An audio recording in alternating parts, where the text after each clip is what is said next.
Mumun lumpuh dan disiksa di rutan Polda Metro Jaya, cek faktanya. Ditulis oleh Anto Cahaya di siwar.com. Sebelum kita lanjut, jangan lupa subscribe dan nyalakan loncengnya agar Anda menjadi yang pertama mendapatkan informasi dari jurnal terupdate.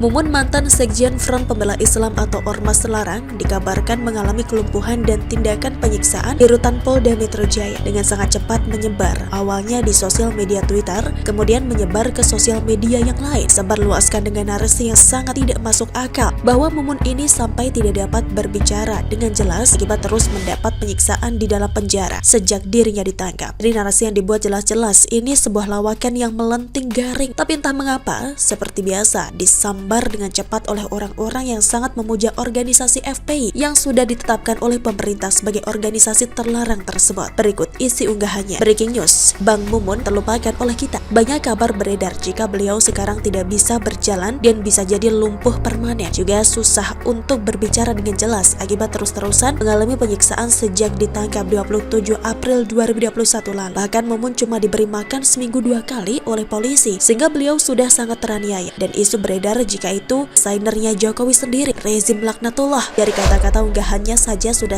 dapat ditebak ini adalah ulah orang yang membenci pemerintah, dalam hal ini Presiden Jokowi. Sudah semestinya ada pihak-pihak yang melaporkan akun tersebut karena sudah dipastikan hoax dan penuh kebohongan. Atas informasi yang beredar tersebut oleh Karopenmas Divisi Humas Polri membantah. Informasi Mumun mengalami kelumpuhan dan penyiksaan di rutan Polda Metro Jaya dibantah oleh Karopenmas Divisi Humas Polri, Brigjen Rusdi Hartono. Melansir dari Merdeka.com, Karopenmas Divisi Humas Polri, Brigjen Rusdi Hartono mengatakan Mumun dalam keadaan sehat. Mumun dalam kondisi sehat, tutur Rusdi saat dikonfirmasi pada Senin 31 Mei lalu. Sebagai informasi, Mumun saat ini sedang mendekam di rutan Polda Metro Jaya lantaran telah ditetapkan sebagai tersangka kasus dugaan tindak pidana TERORISME. Sementara itu, pengacara Mumun, Sugito Atmo Prawiro menegaskan isu bahwa kliennya tidak bisa berjalan dan lumpuh akibat penyiksaan usai ditangkap polisi terkait kasus TERORISME merupakan kabar bohong alias hoax. Setahu saya hoax itu, katanya dilansir dari CNN Indonesia. Sugito menjelaskan bahwa kondisi Mumun saat ini masih dalam keadaan sehat dan tidak kekurangan satu apapun. Ia juga mengatakan tim kuasa hukum sudah bisa menjenguk Mumun usai ditangkap polisi.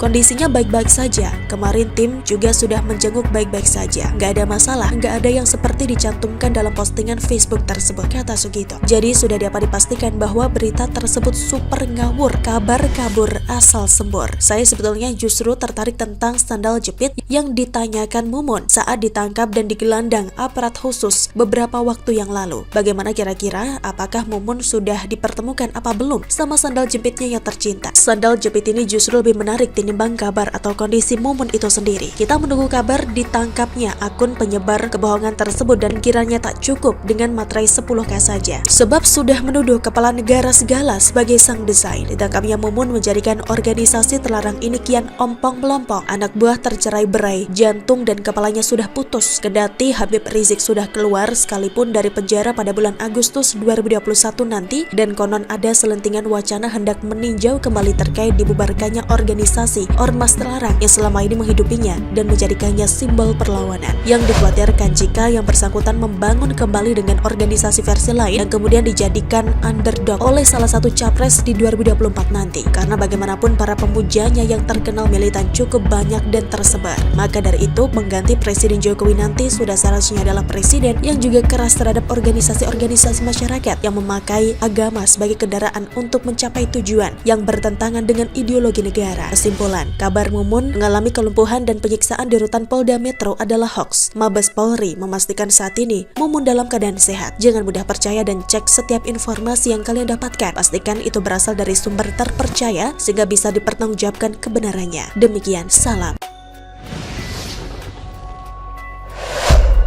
Risma soal temuan bansos tak layak, saya tahu siapa orangnya, dikutip dari berbagai sumber. Sebelum kita lanjut, jangan lupa subscribe dan nyalakan loncengnya agar Anda menjadi yang pertama mendapatkan informasi dari jurnal terupdate.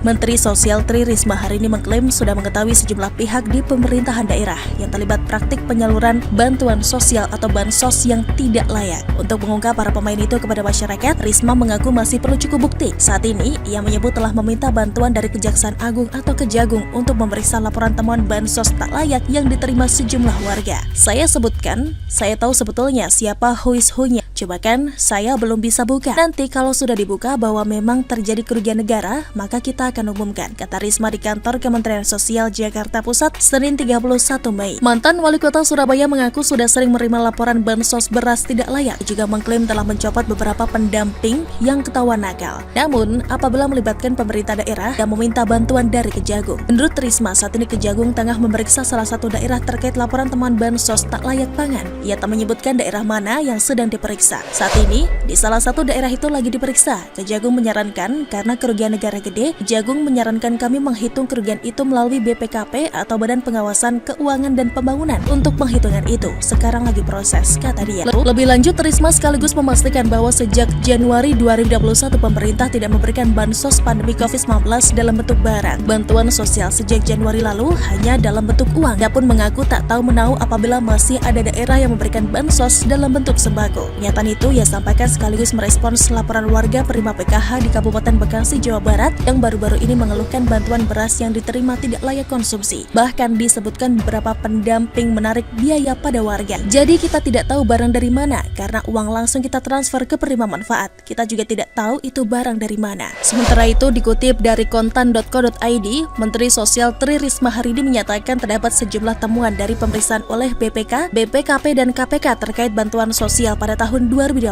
Temuan BPKP menyebutkan dapat 3.877.965 data NIK penerima bansos yang tidak valid. Kemudian terdapat 41.985 duplikasi data keluarga penerima manfaat atau KPM dengan nama dan NIK yang sama. Terdapat penerima bansos yang tidak layak atau tidak miskin atau tidak rentan sebanyak 3.060 KPM di Jabodetabek. Terdapat KPM telah pindah atau meninggal dunia tanpa ahli waris atau tidak dikenal atau tidak ditemukan sebanyak 6.921 KPM. Selanjutnya, temuan BPK terdapat data NIK tidak valid sebanyak 10.992.479 ART. Nomor KK tidak valid sebanyak 16.373.682 ART. Nama kosong sebanyak 5.702 ART serta NIK ganda sebanyak 86.465 ART pada DTKS penetapan Januari 2020. Bantuan sosial tunai senilai Rp500.000 untuk KPM sembako non-PKH disalurkan kepada 14.475 KPM yang memiliki NIK ganda dan 239.154 KPM yang memiliki NIK tidak valid. Kemudian temuan KPK didapati sejumlah 16.796.924 data tidak padan Dukcapil, pemutakhiran DTKS berpotensi inefisien dan tumpang tindih. Rekomendasi KPK yakni perlu pemadanan data DTKS dengan Dukcapil, penggunaan NIK sebagai key field. Rekomendasi BPKP Kementerian Sosial berkoordinasi dengan Dijen Dukcapil Kemendagri untuk menyelesaikan NIK dan seterusnya. Risma menegaskan kedepannya penyaluran bansos berbasis data New DTS yang merupakan penyaluran keempat data, yakni data DTKS, PKH, BPNT, dan BST. Nyatuan 4 pulau data yakni DTKS, PKH, BPNT, PTS kami satukan. Inilah kenapa keluar 21 juta data ganda, ujar Risma saat rapat kerja dengan Komisi 8 DPR pada Senin 24 Mei lalu. Risma mengatakan penyelenggara pemutakhiran DTKS adalah Kementerian Sosial di bawah Pusdatin Kemensos dan mencakup seluruh pemerintah daerah atau Pemda se-Indonesia. Data per Juli 2020 menunjukkan bahwa mayoritas pemerintah daerah justru sudah melakukan DTKS, yakni 406 Pemda melakukan finalisasi data di mana 331 Pemda melakukan verifikasi dan validasi kepada lebih dari 10%. Jumlah DTKS-nya, 63 Pemda tidak melakukan pemutakhiran per Juli 2020 dan 48 Pemda belum pernah melakukan update sama sekali sejak 2015. Berdasarkan data di atas dapat disimpulkan bahwa pandemi COVID-19 secara tidak langsung telah menggugah partisipasi pemerintah daerah untuk berkontribusi dalam bentuk pemutakhiran DTKS, ucap Risma. Deputi Kepala BPKP Bidang PIP, Bidang Polhukam PMK, Iwan Taufik Purwanto menyebut untuk meningkatkan akuntabilitas bantuan sosial, BPKP telah merekomendasikan Kementerian Sosial untuk memperbaiki data terpadu kesejahteraan sosial atau DTKS. Sebagai tindak lanjutnya, serangkaian upaya telah dilakukan Kementerian Sosial sosial untuk memperbaiki DTKS, dan hasilnya adalah dengan ditetapkannya New DTKS per 1 April 2021 yang sudah padan dengan data kependudukan. Untuk selanjutnya, BPKP bersama APIP akan terus mengawal penyaluran bantuan sosial dengan memanfaatkan data yang telah diperbaiki tersebut, ujar Iwan. Bagaimana menurut Anda? Silahkan tulis komen Anda di kolom komentar. Jangan lupa untuk like, subscribe, dan share. Arkana pamit, sampai jumpa.